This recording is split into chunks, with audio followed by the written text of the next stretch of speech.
can see greenery on my raised bed.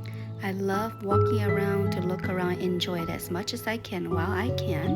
The squash are pretty much done, but I'm gonna let it hang in there until I know the freeze is coming before I pick them up. And so just letting them hang as long as they can.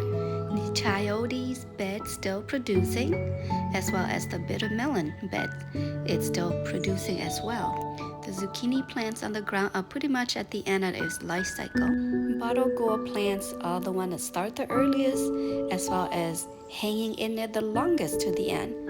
So are the bottle gourds. It is still producing. Bottle gourd plant still producing tips, which I could still pick some of those every few days. Some vegetables still growing strong. Thai eggplant, sweet pepper, chili pepper, eggplant, sweet potato, and tomato. Thanks for stopping by.